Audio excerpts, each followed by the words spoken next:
Hello, listeners, and welcome.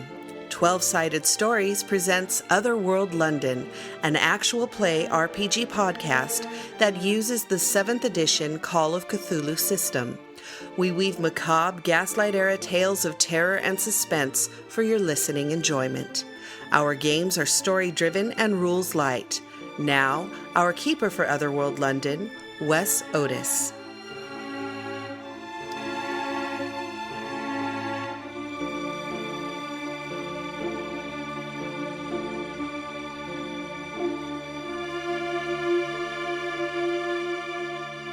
Let's start by introducing our players. Let's start with Terry.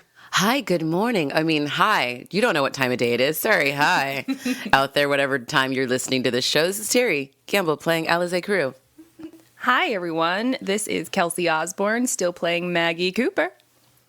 Hey, I am Mac Beauvais, and I am playing Ethel Prendergast, and that is what you need to know.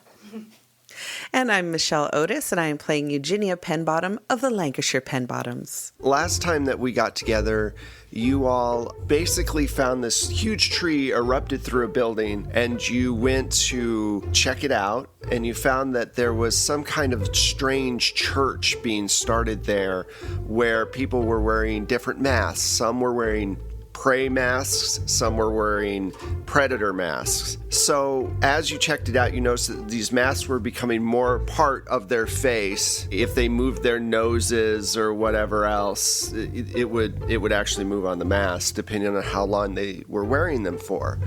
And there were even children with mice masks on. And you basically did a retreat after Ethel took a raven mask, and you guys retreated back to Eugenia's house. Then at the very end, Ethel went back to her own home to find her father there, who had been summoned by a friend to come and help her out. And that's where we kind of ended things. We're going to start with Ethel. You've just walked into your home, and your father has appeared. And he has said, it's so nice to see you. You are not welcome here. Oh, not this again. Look, I'm here to help you, and I have to be here according to the judge. That's why you were allowed back in your house. They sent me a letter a few months ago, and it took me a while to get here, but I'm here now.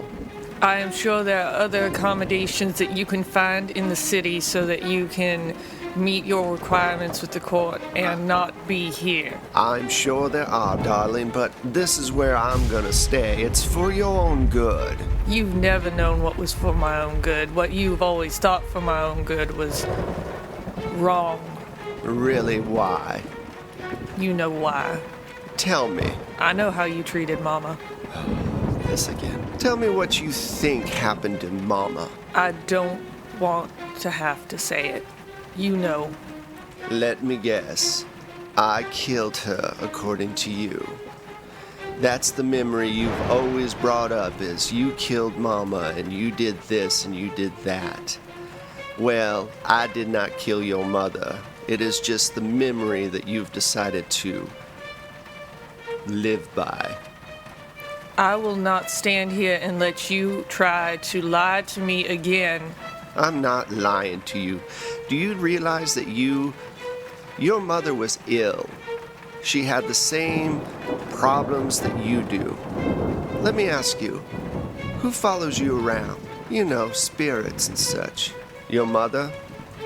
Your husband? The maid that you killed? Well, I have nothing to say to you. what do they all have in common, honey? Are you implying that I have done something and that I am at fault here? I may have made a mistake years ago, protecting you from what you have done to people. The only people that follow you aren't just random spirits. You are not a spiritualist.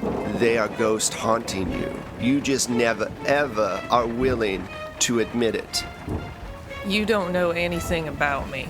You know- never have. I know everything about you. I'm your father, and whether you like it or not, I am here, and I am staying here. And unlike your mother, I am of sound mind. Now, you can either get used to it, or you can complain about it, but I ain't going anywhere. Now, I'm going to go upstairs, and I'm going to read my book, and you are going to come to grips with the fact that life isn't easy and you are not what you think you are. Don't you dare talk to me about what is and isn't easy in life. You go read your book. I will. Good night, honey. And he walks upstairs.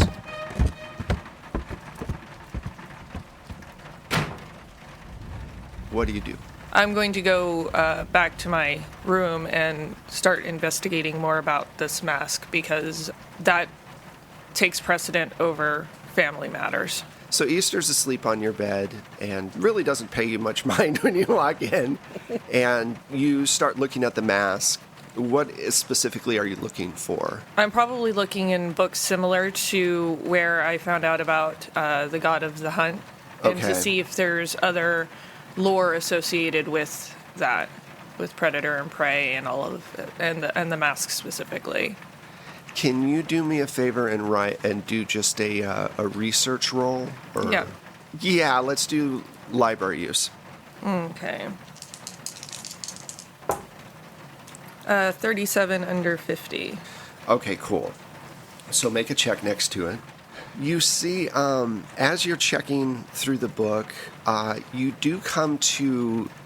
It's almost like a May Day ceremony where people can cast a spell in order to become one with nature or take on an animal guise. It's not specifically like the mask, but you are wondering if they somehow imbued the mask with this spell. Mm-hmm. There is a way to break it. There's a way to separate the human from the mask. One way is blunt force trauma, but that only works for, obviously, one individual at a time. There is a spell that will let you affect a large group. The unfortunate part is they just reference it in this book. They don't actually have it because it's just an occult book. Sure. All right.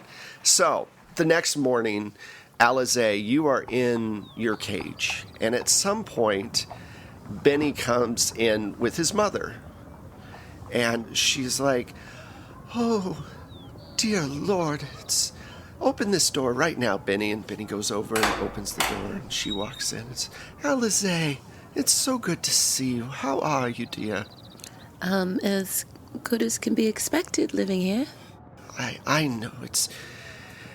Benny, could you go and fetch us some tea, please, and take your time? I'd like to talk with Alize for a moment. And he'll say, "Yes, Mother." And she sits next to you and goes, "I'm so sorry for everything you're going through, dear. It must be so hard." Yes, Mum, it is. So Benny talked to you about you getting married, correct? Yes, Mum. Well, he also told me about how the conversation you had, and he was typical in being not good with words, and I'm not talking about his stutter. He sometimes says things that are, well, not right. We're very glad to have you in the family, and it's not just because Benny's the youngest or we want to marry him off. We think you're a wonderful person. We do. Right, And- but But what? I felt like you were going to have a but. No, but. No, we're very happy to have you. It's just, sometimes men say things that are stupid. And you have to be able to understand that they're saying stupid things. And sometimes you have to tell them that, or sometimes you have to just smile and remember for next time that they're stupid. And So and you're add telling things me up. I need to humor him, is what you're saying. Sometimes you have to humor men. That's just the way it is. You have quite the way with words. Well, thank you. You have to understand, when you're in society at the levels that we are at, we sometimes have to deal with people being rude or awkward or whatever, and kind yeah. of just smile and move on. I'm aware. I've dealt with many a scholar coming through my shop, and, well, they may not be the brightest. They may be bright in one area, but not in all. And Well- often in matters of civility, and I do miss those days. They will come back. We'll figure it out. You're important to Benny. You're important to us. He's and you're very important to me, and I feel like I have just ruined what good chances we had of having a good life, a normal life. Nonsense. It'll be fine. Oh, here comes the tea. And Benny comes in. Are you okay today? Yes, darling. Oh, God. But I'm excited about some tea with you and your mother. Okay. So you guys have your tea. Okay. Maggie, Lucy comes out from the kitchen after doing a bunch of cleaning and whatever. She goes, how are you today? It's so nice to see you. I'm glad you're here with us. Oh, thank you. I'm feeling all right today. My head doesn't hurt nearly as bad as it did. Yeah. My ribs seem to be all right. Well, it's shocking how much you went through. There's something strange in the kitchen, and I don't quite know. Mrs. Fitch is gone for the day. She went to the market. And there's a mouse. Oh, you've got a bit of a creature issue. I do. Could you help me, please? Of course, darling. Here, yes. Do you have a broom? Yes. Come with me.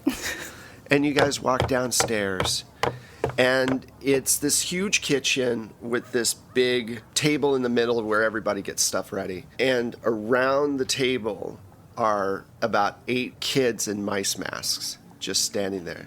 She goes, I don't know what this is, but they won't speak. Lucy, go upstairs. Yeah, of course, Mum. And she turns around and goes right upstairs. Can I help you, children? One of them starts to climb up onto the table and on all fours starts to come towards you. What are you doing? Its little nose starts to move as it sniffs at you. So, the rabbit didn't try to hurt me, so I'm going to try to not back away from this creepy little mouse child, but I definitely smooth my hands down my dress to make sure that my weapon is like... Roll luck to see if you have a rear weapon on you. All right. Because I just woke up. Right. Don't know. What did I do? Probably put myself in a bad sitch. Where's luck again? I don't remember. I'm just thinking of rodents of unusual size. Okay. I just watched Princess Bride again about a week ago. The RUSSs. Yes. Quite frankly, I don't think they exist. All right, 44 under my 60 for luck. Okay, yeah. You carry your gun. Oh, thank goodness. Suddenly you feel a presence behind you. Oh, dear God, do I take my eye off the creepy mouse child or do I turn around? And the other mice start to come closer to you on the other sides. I'm going to back away to where the door is so they can't... bump into someone behind you. Oh, okay, I'm pulling my knife out and I whip around to whatever I just bumped into. It's the fox. The fox that was leading people into the tree. Oh my gosh. Roll a sand. Oh yeah. Was that distressing? Yeah. Was that a little bit distressing for you? just a tad. That's only horrifying. All right, I got 38. So, okay. Under my 65. So you're fine. He grabs your arm unless you can dodge. Okay, we'll see. Yeah, I definitely don't dodge. So he grabs your arm. He goes, you are obviously a predator of some sort. You feel the little hands grab onto you. Get your hands off of me! They start grabbing you. Yeah. And holding your hands down.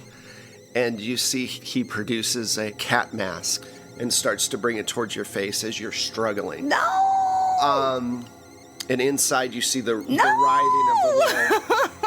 of the little worm-like things reaching out for you. I don't like it.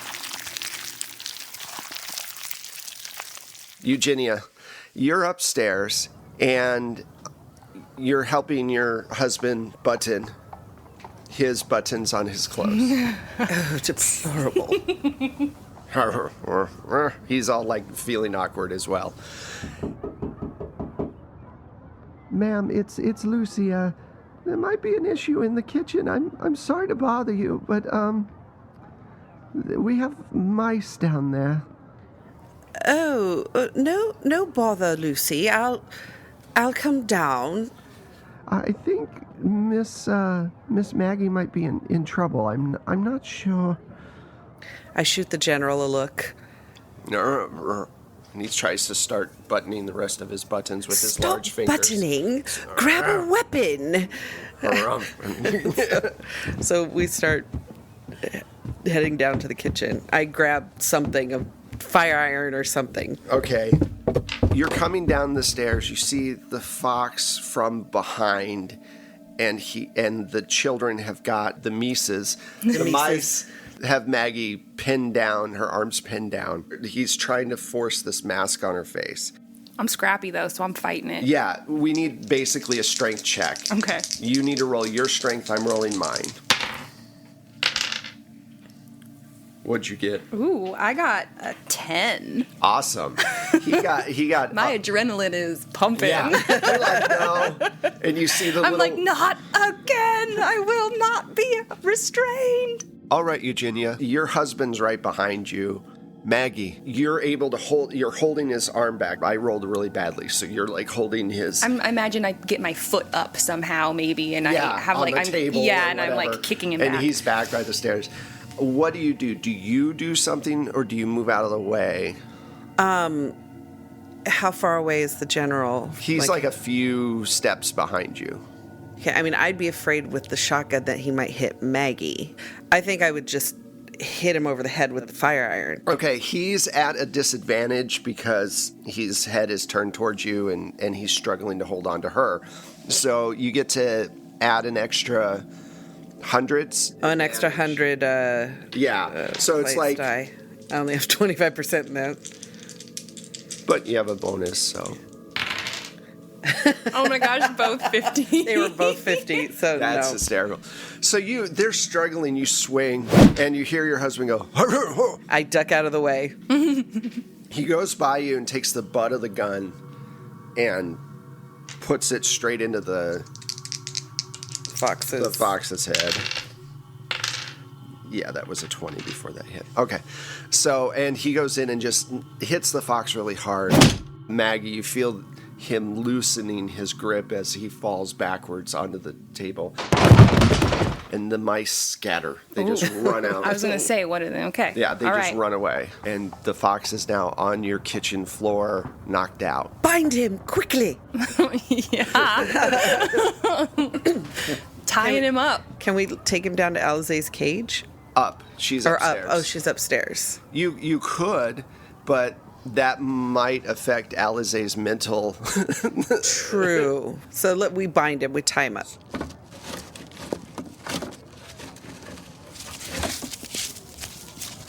And right as you're binding him up, Benny comes down. And he says, what happened here? What's going on? My mother's upstairs. Is everything okay? Oh, no, Benny, it most certainly is not. Those dreadful animal people came and tried to accost our Maggie. We've tied this one up. The rest ran. Well, that's good. I need to get tea for my mother and Alizé and I mean, just we'll keep this We'll between get us. out of your way. Okay. We're not going to stop you in your... Oh, okay. Okay, as soon as I can help, I will. And he gets the tea and he goes back upstairs after a little bit.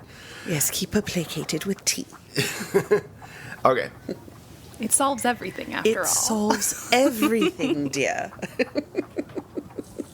Ethel, you wake up to the smell of cooking meat and breakfast wafting up the stairs. And you hear your father humming very loudly. Well, I'm going to dress, and I'm going to take another look at the mask, and it's still got sort of the writhing. Actually, Stuff no. or no? It stopped. They're there. The little worm things are there, but they're inert. Okay, even if I pick up the mask? Yeah. What happens if I, try to pull at one with my fingers? It stretches a little bit. It's a little slimy, and if you pull hard enough, do you pull hard or no? Yeah. It snaps off, and then it starts decaying in your hands. Fascinating. I'm going to grab a satchel large enough for the mask and go downstairs. Hello, dear. Do you want some eggs and bacon? I'm making food. I can tell. No, go ahead and help yourself. Oh, I will. What are you doing today? What do people do in England? I notice They there's not a mind lot their of... business. Girl, I'll get through to you some point. Don't worry. Ethel leaves the house. Bye, dear. Mm-hmm. Okay. So where Ethel's going back to... Eugenia's. Okay. Mm-hmm.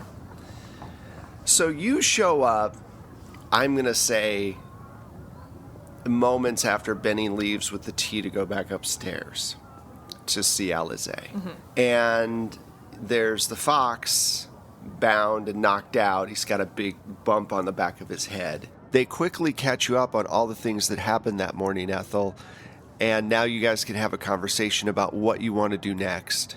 So I did do a bit of research regarding this, and it does seem that there is some sort of spell to reverse what has been done with the masks. But unfortunately, I do not have the spell in my possession. Well, might we find it? Do you know? Well, if I had that book again. Oh, that book is a danger, I'm afraid.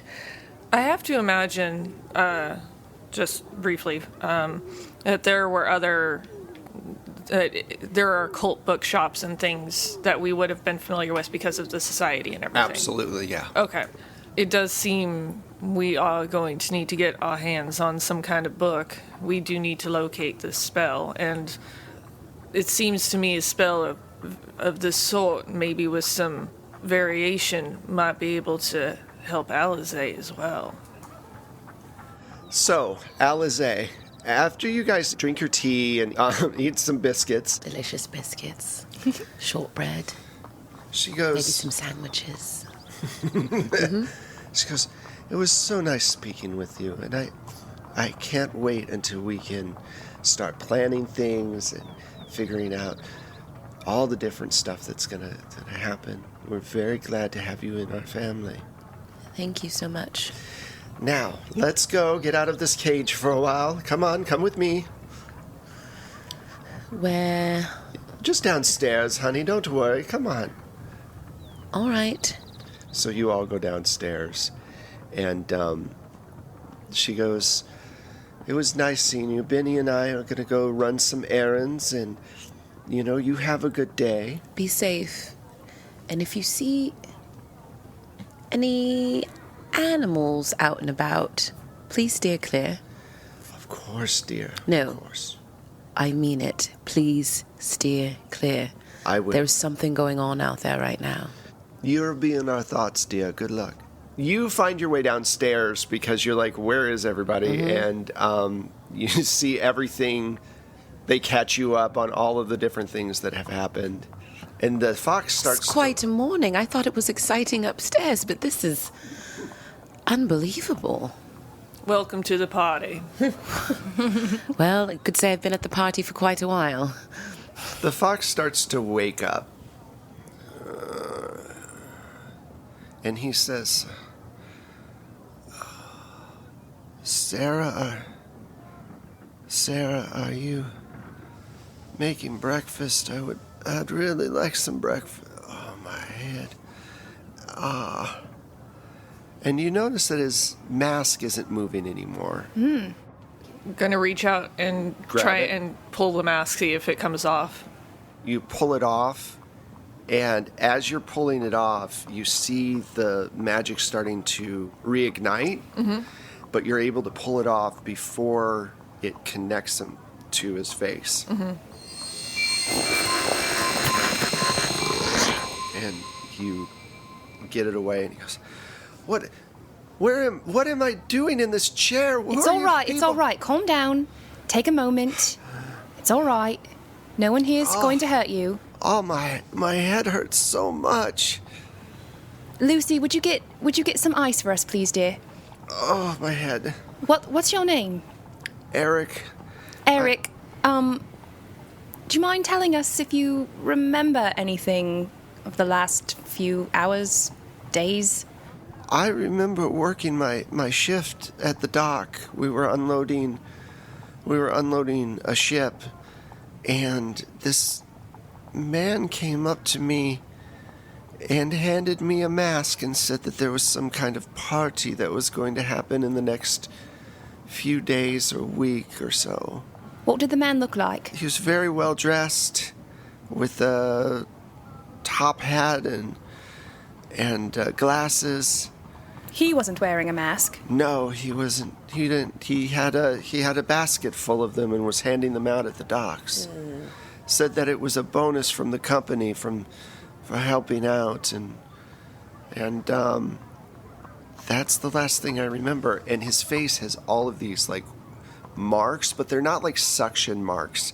They look like magical runes all over, small ones all over his face, burnt in. Oof. So it literally like welds itself to their faces. Eugenia, do you have some kind of paper and writing implement that I could use? Of course, dear. Lucy, can you go get a paper and a quill pen, please? Yes, she gets you a paper. So, Paper and a pencil. As discussion is happening, I'm studying his face and I'm writing down, recreating the markings on his face. Ooh, good call. You get it all before it starts disappearing, and then sure enough, as soon as it's done, the marks are starting to fade away off of his face. This poor man. I'll get you some tea. Oh, okay. Thank you. So, what do you guys want to do? Obviously, I mean, talking as players with each other, how do you want to proceed at this point? I think we can untie Eric. Right. I would like to go to either an occult bookstore or to the British Museum. I want to find a book on runes. Where do we think we've had the best luck or the quickest? I think the British Library, simply because it would have the most volumes. It's got the vastest information, correct? And the most organized. Yes, Oh, that's definitely. true. To the library. To the library? All right. To the library. To the library. Onward! You guys are all getting ready, and you're going to meet downstairs. And as Maggie, you're getting dressed, you just look outside, and you see that kid that you talked to in the alleyway behind the house. He doesn't look up high enough to see you staring at him. No mouse mask on it? No. Okay. This is the one that I warned. This is the one that you warned. It just looks like he's watching the house, or does it look Yeah. like he's waiting for... He looks like he's watching the house. Okay. It's going to take me significantly less time to get dressed and get ready Yeah. because my clothing is much more simple. So he's just kind of right outside the house. I Right. wouldn't have to go far. I'll just sort of step out kind of into the alley, like not go get him, but so that he can kind of see me just step out the door, and I'll kind of nod my head to him. I'll grab an apple out of the kitchen and kind of show it like, you hungry? Starts eating it really quickly. What's going on, darling? You notice he has like a mark on his face. What happened to your face? I'm really sorry, Mom. I'm really sorry. You're sorry? Honey, And what? you hear a click behind you of a gun. Oi, them Molly cunts told me some porkies, didn't they, girl? No matter. I'll send you to the Pearlies myself. I know I have my weapon now. You're like looking at this kid's face, and it's craggy. I'm just gonna mouth to the kid, run. Kid runs. If I can, since I'm kind of crouched down and my hands are kind of in front of me, I imagine I kind of hike my skirt up to like crouch down, so my Right, hand yeah. might have kind of easy access to my knife. So I'm just, if I can sort of discreetly get my hand on at least the handle Well, of my let's knife. do, I think sleight of hand Yeah. is a thing. Let's do that. Okay. No, so close. 71 over my 68. So you start moving for it, and he goes, I won't do that, girl. I'll blow your head right off. What are you doing here, Craggy? What are you doing here? I sold you to be on a ship. Yeah, and it looks like you didn't vet your buyer. Is this how you treat all your girls, Craggy? Just the ones I hate, and he fires.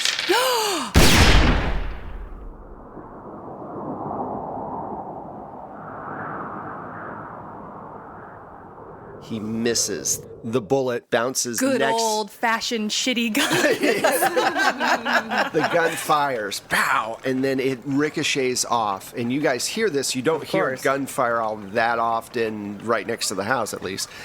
And Can I use the moment of chaos to grab my knife and try to stab him? yeah, you can. Thank God. I So- was worried you weren't going to let me, and I really wanted to. I rolled a 72, so he missed. So Okay, go for okay. it. So you whirl around, and he's not very far from you. Yeah, I mean, because I had kind of frozen. Right. All right. Let's see, fighting. Ooh, a 13 under my 50. All right. Maggie's mad. So that's Maggie smash. okay. Yeah, you hit. How much damage does your weapon do? It's just 1d4 because So- it's just a small knife. Give it a 1d4. But I'm really happy. Ooh, 4. Haha. so Take you, that. You stab him, and you hear. I stab him in the shoulder or something. Whatever's Right. the easiest. Yeah. I'm probably going for his throat, but Yeah. get his shoulder. Because he's tall. Yeah. And you hear the sounds of whistles going off because you're in a hoity-toity part of town. Mm-hmm. A and there's gun just went police- off, yeah. There's police in the area. Yeah. And Craggy tries to punch you in the face, like basically pistol whip you before he runs off. Unbelievable. Sounds like Craggy. He would. Okay, he misses. Oh. Swings and misses, and then he just books it. Do you try to attack him before he runs off again, or? Yeah. Okay, give me another. I mean, I'm not very fast or big, but. Well, maybe you're right next to maybe him, I can so- trip him. I don't know. You want to try to trip him, or do you want to try to stab him? Oh, I still have my. I want to try to stab him. Yeah, again. you still have your knife. All right, 44 under my 50. Okay, he's not defending because he's trying to run away. In the meantime, I assume we're running. Yeah, but this is Outside. all happening like within So seconds. fast. So fast. Okay, yeah, you hit. It's basically a dodge when he runs away. Okay. So his back is to me, so I just You stab him get in him the in the back. back. Okay, how much damage do you do? Another 4. Wow, okay, so there's this incredible thunk as you shove the knife into his back, and there's blood just pouring down both the front and the back, and as you pull it out, it spurts even more gore out of the cut. He's running, but he's running slow because he's in so much pain. And right then, the cops come around the corner. There's at least 6 cops on both ends, like 3 and 3. And Craggy's not fast enough because he's been stabbed so badly. He's bleeding really badly. Oh, what is this all about? What's going on here? And they see you with a knife, and it's all bloody. And I'm poor. yeah, they grab the gun from him, and they start to take the knife from you. They're all like, "Why'd you stab him?" He was trying to kill me. He shot at me. I was merely defending myself. I heard the shot. I did. I heard the shot. That was the first thing that happened. Yes, it was the first thing that happened, and that's my private property. She tried to kill me. I was defending myself. She stabbed me twice, and I shot. I was trying to run away. She's crazy. Shut up, you pig. All right, and at this point is when you guys hear the gunshot. Everything happens real fast. Who's coming out? Who stays inside the house? I'm staying in the probably house. staying- I'm you staying should inside stay. the house, Yeah. but I am tucking the fox mask into my satchel. Okay, cool. I'll come out. I'll probably grab the general so that he can talk to the police. They're more likely to listen to him. Okay. Yeah. In general. Sounds right, in general. Yeah. Correct. So he comes around the corner, and I'm probably loudly arguing with the Yeah. police officer. yeah, and after about 15 minutes, It's like an episode of Cops, I'm sorry. Maggie's so mad right now, I don't think she has much self-control. So. No. they bandage up Craggy. Let him bleed. Are you two married? Is that the problem? I'd rather be eaten by wolves than marry that hunk of crap. The general is able to smooth everything over, and they take Craggy away. And as he's leaving, he just kind of looks at you and gives you just this half smile. I spit on the ground. and yeah, it's just that I know where you are, and I'm coming back. Yeah, I'm not afraid of him. A few moments later, after all the cops go away and you guys are about to go inside, the kid appears again. And he goes, I'm sorry, Mom, I told my friends to avoid the masks, and Craggy pays us to do things, to get information about different things around the city, and I mentioned you, and I didn't know that there was going to be trouble. It's all right. You didn't know. Craggy is, well, he's a monster, and monsters are very good at lying. I'm sorry. About your friends. Yes. Oh, well. They're fine. They went to the tree, or? No, we've stayed away from it. There are some, the children that you say are in the mass, they come from families with homes. They're taking children with homes to the tree. Well, the families are all going and getting masks. Oh, yes. We just avoid it because we saw what happened. All right, well, listen, I know that Craggy's not going to let this lie, so if he tries to use you again, perhaps, I don't think he will. I think he knows where you're at this point, but I'll try to avoid him. We'll try to steer him in a different direction. All right, well, if you can find a way to give me a bit of a warning if he's planning on something, I would appreciate it. And if you and your friends are ever hungry, stop by. I'll try to get something for you to eat. There was one other thing. He had us find some apartment. We tracked down someone. Who? Do you remember a name? He said something about buyers. Where? In the East End or here? No, not far from here, but not in the place with all the apartments down near the Thames.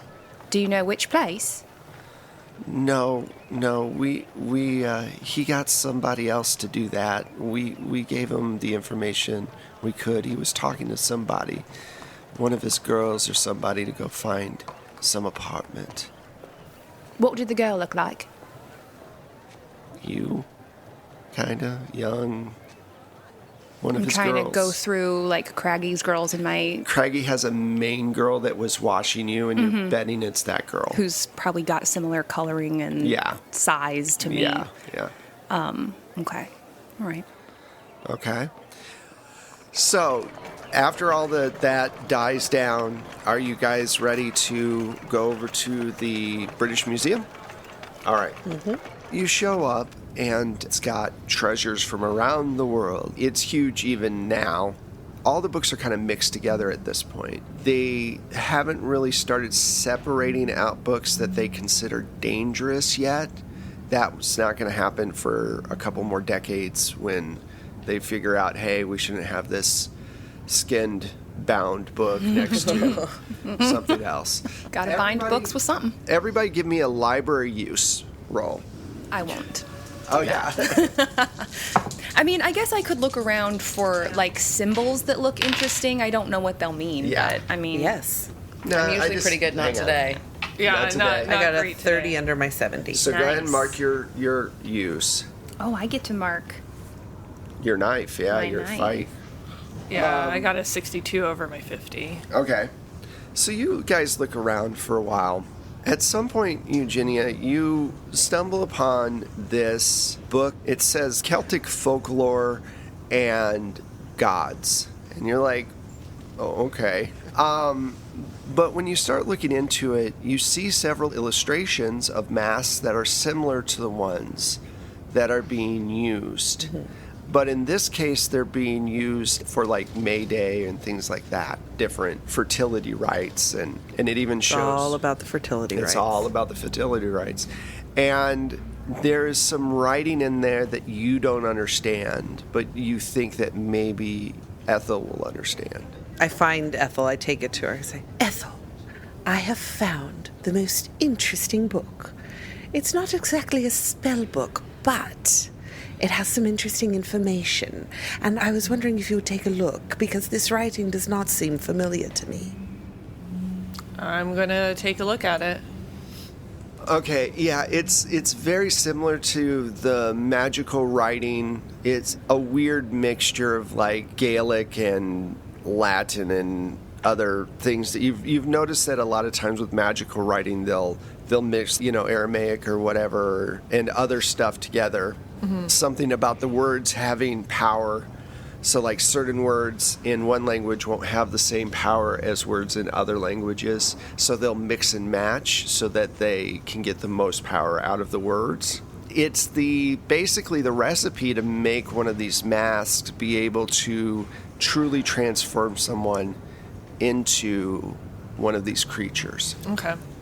It makes you uncomfortable to read it, though. And the reason why is, number one, the amount of power that you need to imbue the mask is pretty high. So someone like Cernunnos, the antler god, wouldn't have an issue, but mortals would. It would be more difficult because you'd have to have a large circle of people all using their power to be able to enhance a bunch of masks, like 50 masks. It does say in there that, obviously, and you've learned this, that knocking someone out will make the mask inert because the mind isn't working anymore. The mind has shut down.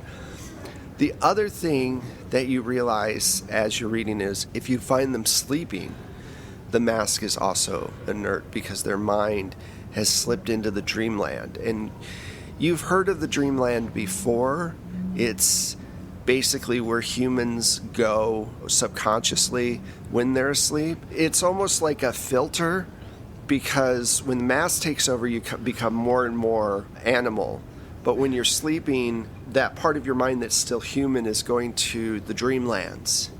Basically, if you take the mask off during that time, when you come back from the dreamlands, you wake up normal. Does that make sense? Mm-hmm. Mm-hmm. This is fascinating. I don't know if it offers us a lot of solutions at this time, but it does seem that knocking someone wearing a mask unconscious or waiting for them to be asleep does render it inert for a brief Or we try to bit get of them time. all to sleep at the same time. Well, that's what I'm wondering, but how do we manage to do that without Well, magic? if we visit an apothecary, I'm sure. I mean, Craggy kept me unconscious for quite a long time using some sort of drug, and I'm sure maybe we could come up with a way to use some sort of drug, maybe? Yes, because the thought of releasing people by hitting them over the head, it's a bit brutal. It's a bit brutal, and I would never do that to a child, and it's impractical, honestly. However, Group hypnosis? That's an idea. I was thinking more like releasing ether into their gathering place. As a gas? Mm-hmm. Yes. Yeah, so I have a question with the book and the rites that it's got in it. Does it say anything about any like ceremonial wine drinking or something that they have to consume as a part of this ritual? Yes, there's ceremonial wine that they do, and they'll burn incense of some sort and do bonfires a lot of times, or they'll also do things where they'll take heads and put them on spikes of their enemies and things like that. They'll go out and they'll do a raid to get enemies, and then they'll ritualistically cut their heads off. Yeah. I was just thinking the idea of drugging them and everything. Yeah. The wine might work if you were able to figure out a way to set up a celebration and then, spike the wine somehow. Perhaps have an idea, but I don't know about the feasibility of it. There is information in this book about ceremonial wine, which we could do something with, but we have to be able to get it in there. Could we see where the wine comes from before it gets to the church? I suppose we could do some investigating. Also, and I would not risk it without doing some better looking at it, but it does seem that the mask that I received the other day might already be inert. Really? When I was looking at it, had ceased to move, and when I pulled one of the little tendrils, it broke off in my hand and turned to dust. So if we can make one of these masks safe enough to wear for a temporary amount of time, someone could maybe get in there and do something with the wine. Do you have both masks? Yes. Are they both starting to decay, or just the one you were I have given? not checked on the fox one since we removed it from our friend. Should we look at them? Mm-hmm. So I'm going to pull the masks out of my satchel and take a look at how how they're looking right now.